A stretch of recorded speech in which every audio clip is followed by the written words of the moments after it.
NBC5's certified most accurate forecast. I'm heading to the store after this to get a couple of things. A couple of things. But Yeah, this is the type of snowstorm that excites me as a snow lover because we're not expecting power outages or anything like that.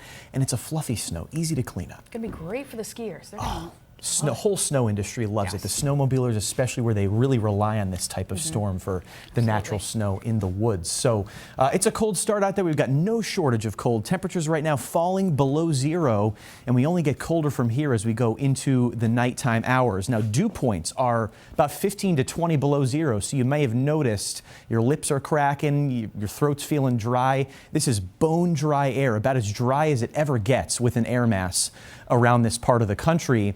And so sometimes it's a little unusual to have this type of air mass in place before a major snowstorm. That's kind of where that myth, it's too cold and dry to snow, comes from.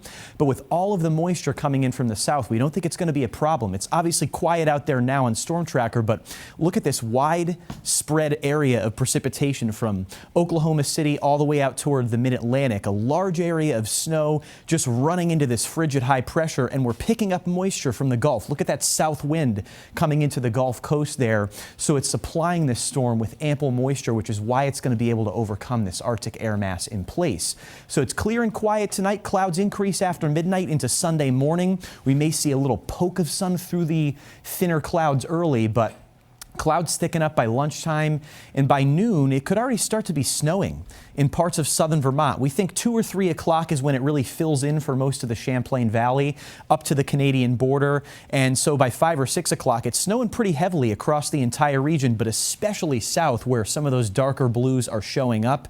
Heavy snow continues through Sunday night, and then by early Monday morning, 3, 4 o'clock, we may see a bit of a lull in the action. The snow becomes a little lighter as we go into Monday morning. And overall on Monday, the snow will fall all day, but it will be at a much lighter pace, but it'll slowly add up. And again, this is fluffy snow, so it doesn't take much moisture to really pile on the accumulations. And you'll see that the snow impacts both the Monday morning and Monday evening commutes as it slowly tapers off to an end after 7 or 8 o'clock on Monday evening. So keep in mind, this is a long duration event. A lot of folks will be snowing 24 to 30 hours long. So these snow totals you see on the map are on the ground by Monday evening. And we have bumped up totals a little bit because we think the fluff factor, there's going to be a lot of air in the flakes. It's going to pile up extremely efficiently. So 8 to 12 inches up to the Canadian border in the blue shading. If you're near the border, I would lean on the lower end of those totals. So more like 8 or 9 inches for places like Massena and Shazy. 8 to 12 also for the Tri-Lakes region. And then you get to Essex County and it's more like 12 to 18. But I implore you, please look at the ranges. You see 12 to 18, don't automatically assume that's 18 inches. You could just as easily get 12, but in this pink area, we think that there's higher confidence for some 14, 15, 16-inch totals, things like that. But Burlington and Plattsburgh, we kept those folks in the 8 to 12-inch zone. We think probably on the higher end of that range for both of those towns. Same thing with St. Jay, 8 to 12 out toward Littleton, New Hampshire. And then farther south, it's more of a slam dunk 12 to 18 inches.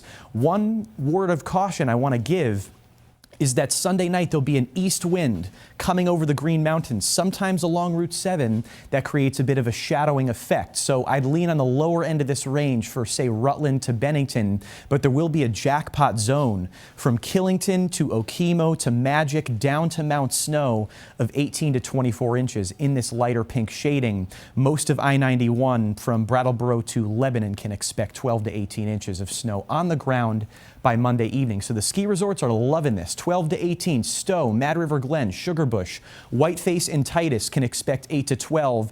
And then of course we've got that jackpot zone, Okemo, Stratton, Mount Snow, 18 to 24 inches in those locations. And I want to take a moment just to explain what we mean about dry versus wet snow. This snow is going to have a fluff factor. So typically an inch of liquid equals 10 inches of snow. That's a typical snow ratio, but our ratios tomorrow will be more like 20 inches of snow for an inch of liquid. Not that everyone's going to see an inch of liquid, but even a half inch could produce 10 inches of snow in the Champlain Valley. So it's going to be nice and easy to clean up as we go into Monday evening. And then the rest of the work week actually looks fairly dry. The cold stays with us, though, through the end of the month. February begins next Sunday, and we may sneak back up into the lower 20s by then, but no big storms in the forecast after this one.